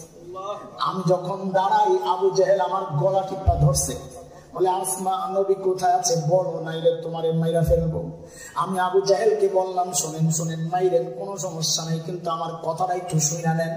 আবু জাহেল, আমি আমাকে আপনার হাওয়ালা তো করতে পারবো, কিন্তু আমি আমার নবীকে আপনার হাওয়ালা করবো না। মারে তো কি হয়েছে, মারে নবী দেবো না, জান দিয়ে দিব। আল্লাহু আকবার। আর ওই ছোট্ট বাচ্চা যদি নিজের চিন্তা না করে, তা আবু বকর কি নিজের চিন্তায় টেনশন করতেছে? কার চিন্তায়? নবী বলেন, আবু বকর আপনি এত পেরেশান কেন? আবু বকর বলেন, ইয়া রাসূলুল্লাহ, গুহার মুখের দিকে তাকায়া দেখেন কাফেররা গুরগুর করতেছে। লাউ আন্না আহাদাহুম ইয়ানজুরু ইলা কদামাইহি, তাদের যে কেউ একজন গুহার মুখের দিকে তাকানোর দরকার নাই, যদি নিজেদের পায়ের দিকেও তাকায় তাও আমাদেরকে দেখে ফেলবে। এই জন্য টেনশন। নবী বলেন, ও আবু বকর আপনি ভেবেছেন কি হ্যাঁ গুহার ভেতরে খালি আমি আর আপনি, আমাদের সাথে বুঝি আর কেউ নাই? না আবু বকর না, আমাদের সাথে আল্লাহ আছেন। আল্লাহু আকবার। নবীর সান্তনার এই কথাটা আল্লাহর এত পছন্দ হয়েছে, আল্লাহ তাআলা কোরআন আল কারীমের সূরা তাওবার একটা আয়াতের টুকরা বানায়া নাযিল করে দিয়েছেন। মালিক বলেন, ইযহুমা ফিল গার ইয ইয়াকুলু লিসাহিবিহি। আল্লাহু আকবার। কেন আল্লাহ আকবার বলছে একটু খেয়াল করেন। দুইজন যখন গুহায়, দুইজন মানে নবী আর আবু বকর, বলেন কে? আল্লাহ বলতেছেন সূরা তাওবা, দুইজন যখন গুহায়, ইয ইয়াকুলু লিসাহিবিহি, একজন যখন তার সাহাবীকে বললেন, একজন মানে নবী, নবী যখন তার সাহাবীকে বললেন, সাহাবী মানে কে? মুফাসসিররা একদম লইরা চড়ে বসছে, কই কারবার দেখছনি? আবু বকর যে নবীর সাহাবী, এটা আল্লাহ কোরআনে স্বীকৃতি দিয়ে দিয়েছেন। ইযহুমা ফিল গার ইয ইয়াকুলু লিসাহিবিহি। আবু বকর সাহাবীরা কোরআন দ্বারা স্বীকৃত, কেউ অস্বীকার করলে ঈমান ছিল কথা। ওমরের গোমর এই জায়গায় না, ওমরের গোমর হলো পরে। নবী বলেন, আবু বকর লা তাহজান ইন্নাল্লাহা মা'ানা। আবু বকর আপনি ঘাবড়ায়েন না, আল্লাহ আমাদের সাথে আছেন। বলেন কি? আল্লাহ আমাদের সাথে আছেন। এই কথা শুনেই তো ওমর কয় খাইছে, আবু বকর চলে গেছে ধরা ছোঁয়ার বাইরে। কেন? ওমরের মাথায় আসছে, আমার সম্পর্কে নবীর ধারণা কি, আমার সম্পর্কে নবীর মূল্যায়ন কি, নবীর সাথে আমার সম্পর্কের লেভেলটা কি। নবী ওমর সম্পর্কে একটা হাদিস বলেছেন, লাউ কানা বাদি নবিয়্যুন লাকানা ওমর, আমার পরে যদি কেউ নবী হতো ওমর হতো। বলেন তো এই হাদিস দ্বারা কি প্রমাণ হয় মর্যাদা বেশি কার, ওমরের না আবু বকরের? কার? ওমরের। কারণ আবু বকরের হইলে নবী বলতেন আমার পরে যদি কেউ নবী হতো আবু বকর হতো। নবী তা বলেন নাই, নবী বলেন আমার পরে যদি কেউ নবী হতো ওমর হতো। আর এই হাদিস যখন সর্বপ্রথম শুনি আমি একদম ছোট, তখনই আমার পেশ লাগছে, কিরে হাদিস কি বলে এটা? আমরা তো জানি নবীদের পরে এই সমস্ত দুনিয়ার মানুষের মধ্যে সবচেয়ে বেশি মর্যাদাশীল আবু বকর, অথচ এই হাদিস প্রমাণ করে মর্যাদা বেশি কার? আমি আপনি তো তাই বুঝি, ভাষা ভাষা আমাদের জ্ঞান। হাকিমুল উম্মত, বহুদিন খুঁজতেছিলাম জবাব। হাকিমুল উম্মত মুজাদ্দিদ মিল্লাহ হযরত মাওলানা শাফাঈ থানবীর বয়ান সংকলন হয়েছে মালফুজাতে হাকিমুল উম্মত নামে। ওই কিতাবের মধ্যে জবাব পাওয়া গেছি। হাকিমুল উম্মত বলেন না না না, এই হাদিস দ্বারা ওমরের মর্যাদা বুঝায় নাই, এই হাদিস দ্বারা আবু বকরের মর্যাদা বুঝাইছে। বলে কেন? বলে খেয়াল করেন হাদিসের মধ্যে নবী বলেন লাউ কানা বাদি নবিয়্যুন লাকানা ওমর, আমার পরে পরে যদি কেউ নবী হতো ওমর হতো। ওমর বুঝে গেছেন নবীর সাথে আমার সম্পর্কের লেভেল হলো আগে আর পরে, বাদিয়তের সম্পর্ক। নবী বলেন ওমর আমি আগে আপনি পরে, পিছনে পিছনে বলেন না। নবী বলেন ওমর আমি আগে আপনি। ওমর কয় এই পাইলাম সারা জিন্দেগি আমল কইরা, আর আবু বকর 3 দিন থাকছে তাতে। নবী বলেন আবু বকর ঘাবড়ায়েন না, লা তাহজান ইন্নাল্লাহা মা'ানা। আবু বকর আপনার সাথে আমার সম্পর্কের লেভেল কিন্তু ওমরের মতো আগে আর পরে না, বাদিয়াতের না, মা'ানা মাইয়াতের। আপনার সাথে আমার সম্পর্ক সাথে সাথে। মানে কি? যেন নবী বলছেন ও ওমর, আমার পরে যদি কেউ নবী হতো ওমর হতো, আর আমার সাথে সাথে যদি কেউ নবী হতো তো আবু বকর হতো। এই গুমর বুঝছেন ওমর, আবু বকর কি বুঝেন নাই? হ্যাঁ, আবু বকর কি বোকা? আবু বকর বুঝেন নাই? হায় হায়, আবু বকর বুঝছেন। ওমর যখন বললেন আবু বকর সব দিয়ে দেবো, 3 দিন দিয়ে দেন, আবু বকর কি জবাব দিলেন? এর দোস্ত আজ থেকে 10-12 বছর আগে হাকিমুল ইসলাম কারি তৈয়ব রাহমাতুল্লাহি আলাইহির এক কিতাবে যখন আবু বকরের জবাবটা পাইছি, আল্লাহি আল্লাহকে হাজির নাজির রেখে বলতেছি, জবাবটা পড়ার সাথে সাথে আমার কান্না এসে পড়ছে। আরে কি মানুষ আবু বকর, আল্লাহু আকবার। আবু বকর বলেন কি জানে? ও বলেন কি আপনি? আরে ওমর বলেন কি আপনি? এই 3 দিন যদি আপনারে দিয়ে দেয় তো আমার আর জীবনে থাকি কি? জীবনে তো বাইরে কিছু করতে পারি না, এই 3 দিনই তো আমার পুঁজি। আবু বকর বলে জীবনে কিছু করে নাই। হ্যাঁ, চিন্তা করা যায় কি করে নাই আবু বকর নবীর জন্য, কি করেন নাই? হিজরতের রাতে নবী যারা দরজা খালি টোকা মারছেন, সাথে সাথে দরজা খুলে গেছে। নবী তো অবাক হয়ে গেছেন, আবু বকর আপনি ঘুমান নাই? বলে ইয়া রাসূলুল্লাহ, ওই যে 6 মাস আগে বলছিলেন আবু বকর বের হওয়া লাগতে পারে। ও আল্লাহর হাবিব সেই দিন থেকে আজকে পর্যন্ত এই দরজাটারে বালিশ বানায়া দাঁড়ায়া দাঁড়ায়া ঘুমাইছি। তাবুকের যুদ্ধে নবী চাঁদা চাইছেন, চাঁদা কার কাছে কি আছে নিয়ে আসো। আজকে ওমর খুশি আবু বকরকে হারায় দেওয়ার একটা সুবর্ণ সুযোগ, কারণ চাঁদার ব্যাপার আসছে। আবু বকরের ঘরে তো নাই কিছু, দিবে কি? ওমরের ঘরেও যে অনেক কিছু আছে ব্যাপারটা এমন না।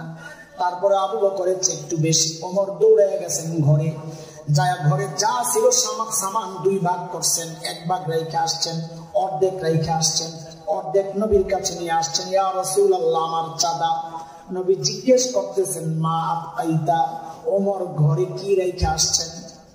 কি জিজ্ঞেস করছেন? ওমর ঘরে কি রেখে আসছেন? ওমর বলেন প্রশ্ন শুনেই তো মন খারাপ হয়ে গেছে, আজকেও জিতার কোনো সম্ভাবনা নাই। কেন? আমি তো অর্ধেক রেখে আসছি, ওই যে আবু বকর যে আসবে, হ্যাঁ তো ঘরে কিচ্ছুই রেখে আসবে না, নাই তো কিচ্ছু। আমি তো আজকে হেরে গেলাম নবীর প্রশ্ন ঘুরে দেওয়ার কারণে। আরে আল্লাহর হাবিবের দোস্ত আবু বকর আসতেছেন, হাতে ছোট্ট একটা পুটলা, নাই তো কিছু, আনবে কি? নবীর দরবারে পেশ করছেন, ইয়া রাসূলুল্লাহ আমার চাঁদা।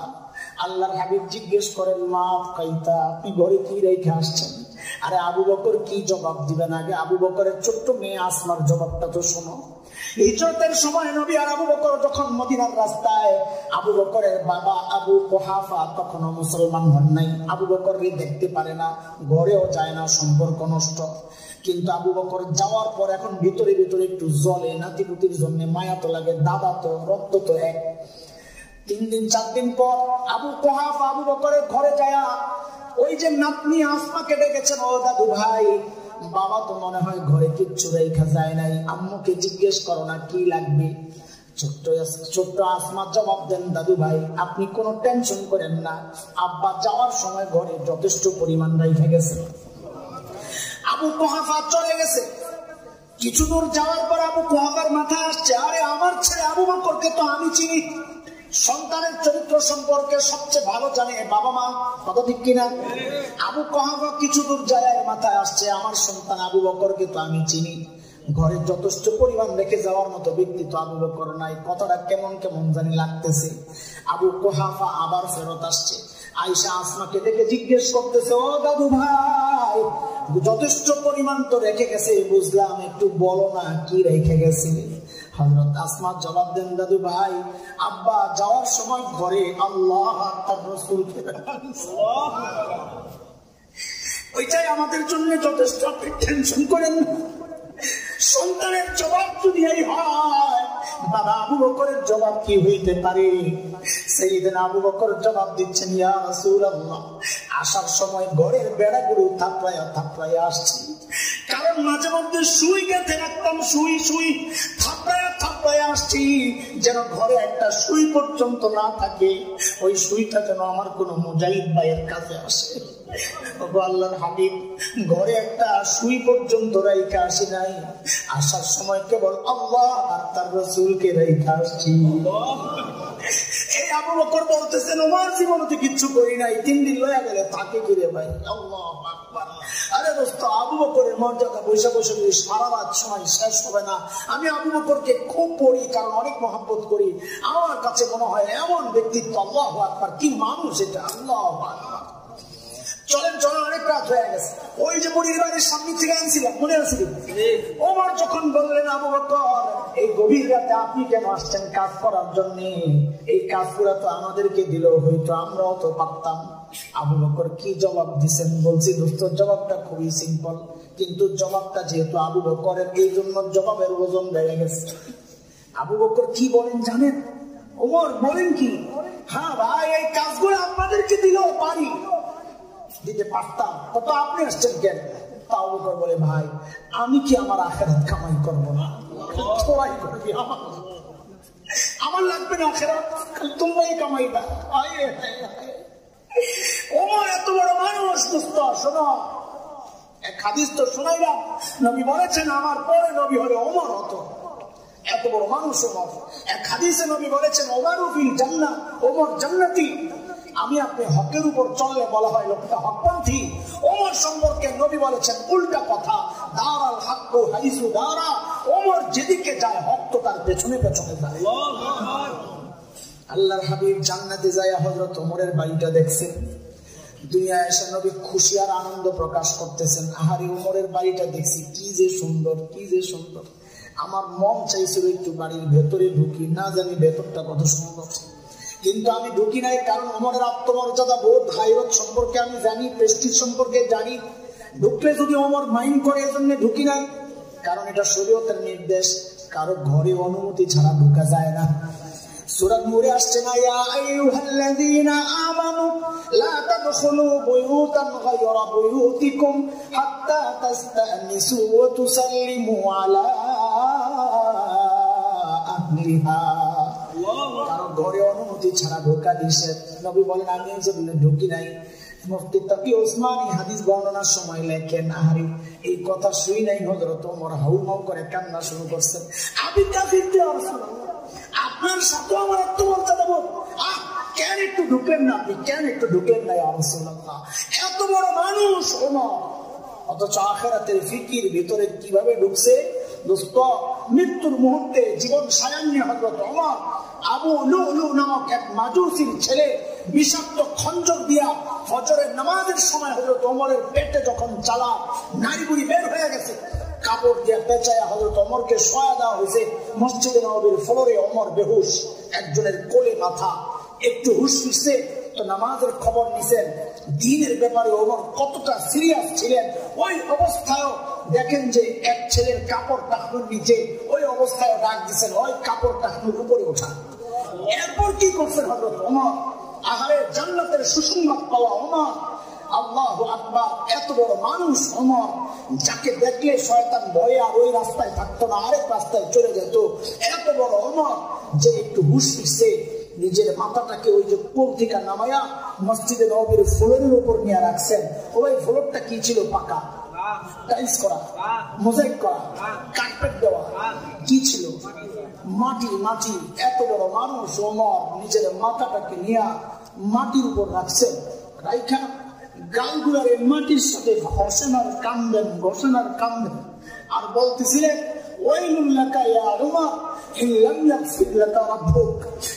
তোমার রব যদি তোমার ক্ষমা না করে, তোমার জন্য ভয়ঙ্কর বিপদ কিন্তু অপেক্ষা করতেছে। এত বড় মানুষ ওমরের আখিরাতের এত ভয় আর ফিকির। আরে সাইয়েদনা আবু বকরের কথা তো শোনালাম, এত বড় মানুষ অথচ আখিরাতের ভয় আর ফিকির কলিজায় কিভাবে ঢুকছে। আবু বকর একা একা দূরে চলে যেতেন নির্জনে, যা চিৎকার করে করে কাঁদতেন আর বলতেন ইবনা আবি কুহাফা, ওরে আবু কুহাফার বেটা, তুই মানুষকে বুঝছস, তুই মানুষকে নইলি, এখন হিসাব কে নিবি? সাইয়েদনা আবু বকর গাছ দেখলি কাঁদতেন আর বলতেন ইয়া লাইতানি কুনতু ওয়ারাকা মিনাশ শাজারা তুদাত ওয়াতুকাল। আয় মানুষ না হয়ে যদি গাছের লতা পাতা হইতাম তো জীবজন্তু আমার চাবায় চাবায় খায়া ফেলতো, আমার আর হিসাব দেওয়া লাগতো না। ওমরের চিন্তা এমন, আবু বকরের চিন্তা এমন, আর এমন চিন্তা তো হওয়ার কথা ছিল আমার মতো জালিমের। অথচ আমি তো বটেই, অধিকাংশ মুখের দিকে তাকাইলে মনে হয় না মানুষটার আখিরাতের ভয় আছে, আখিরাতের চিন্তা আছে। কেন রে ভাই? আমি জিজ্ঞেস করি, কেন এমন হয়ে গেল? বলেন কেন এমন হয়ে গেল? আরে কে আমাকে আপনাকে গ্যারান্টি দিল যে আমাদের মৃত্যুর যন্ত্রণা হবে না? কে গ্যারান্টি দিল যে কবরে আযাব হবে না? ওমর তো গ্যারান্টি পাওয়া মানুষ, আবু বকর তো গ্যারান্টি পাওয়া মানুষ। আমাকে আপনাকে কে গ্যারান্টি দিল আমরা জান্নাত পাওয়া যাবো? ওমর তো জান্নাতের গ্যারান্টি পাওয়া, ওমর ফিল জান্নাহ। আবু বকর তো জান্নাতের গ্যারান্টি পাওয়া, আবু বকর ফিল জান্নাহ। আমাকে আপনাকে কে গ্যারান্টি দিল বলেন?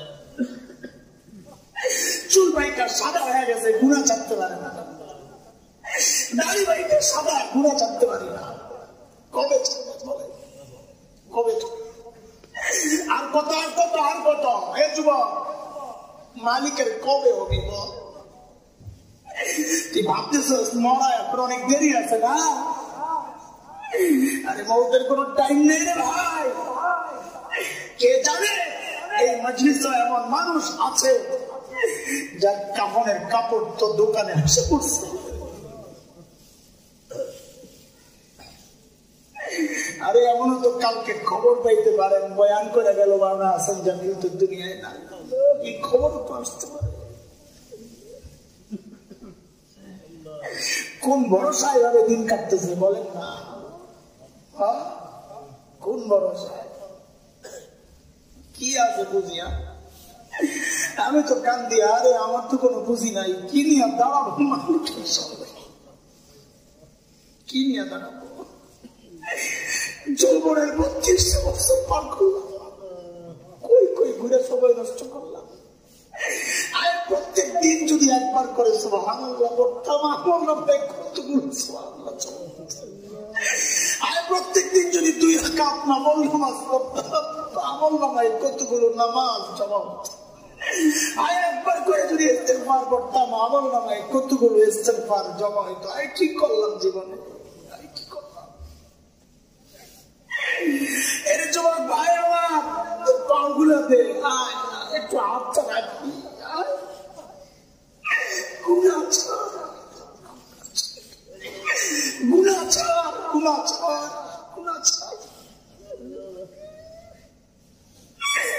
আর কয়দিন করবি মানুষের পেছনে, মাখলুকের পেছনে?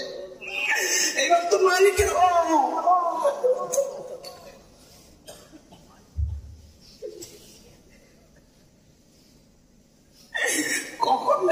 যায়।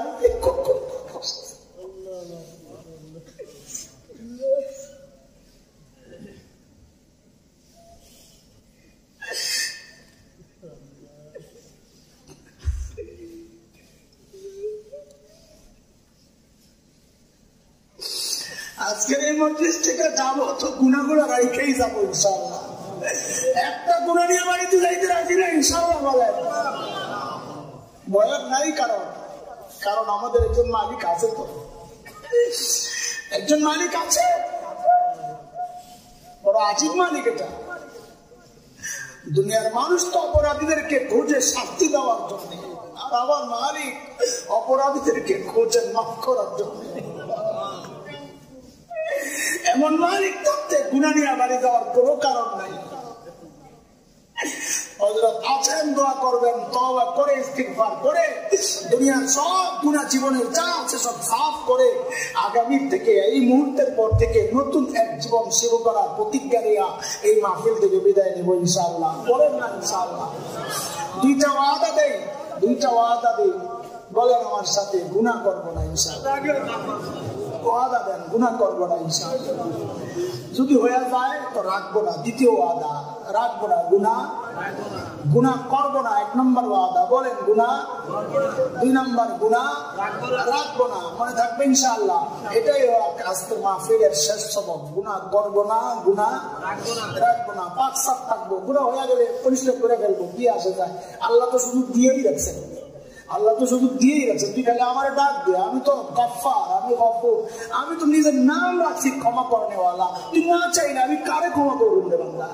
এই জন্য হাদিসে আসছে, বান্দা গুনাহ না করলে, গুনাহ কইরা তওবা না করলে আল্লাহ নতুন আরেক সৃষ্টি আনবেন, যারা গুনাহ করবে তওবাও করবে। এই জন্য গুনাহ হয়ে গেলে কি করতে হবে ভাই? তওবা করতে হবে ইনশাআল্লাহ তাআলা। গুনাহ করব না, সারাক্ষণ সময়কে কাজে লাগাবো, ভাববো যে প্রতিটা মুহূর্তের হিসাব আমাদের দিতে হবে। সব সময় মুখ চালু রাখবো, তাসবিহ পড়বো। বাজারে যাইবো তো তাসবিহ পড়তে যাইবো, দোকানে যাইবো তো তাসবিহ পড়তে যাইবো। তাসবিহ পড়লে কি কাজ আটকায় যাবে? আমার মা বোনরা যখন রুটি বানায়, ওই রুটি বানানোর সময় যদি পড়েন সুবহানাল্লাহ সুবহানাল্লাহ, তরকারি যখন কুটেন তখন যদি পড়েন সুবহানাল্লাহ সুবহানাল্লাহ, ঘর যখন ঝাড়ু দেন যদি পড়েন লা ইলাহা ইল্লাল্লাহ, কাজ আটকায় যাবে? স্লো হয়ে যাবে? তো চালু রাখলে সমস্যা কি? দুনিয়ার কাজও চলতেছে, আখিরাত তো ঘর তৈরি হইতেছে, বাড়ি তৈরি হইতেছে। আল্লাহ তাআলা আমাদের গোটা জীবনকে নেক আমল দ্বারা সাজানোর তৌফিক দান করেন, গোটা জীবন গুনাহমুক্ত থাকার তৌফিক দান করেন। আমিন। ওয়া আখিরু দাওয়ানা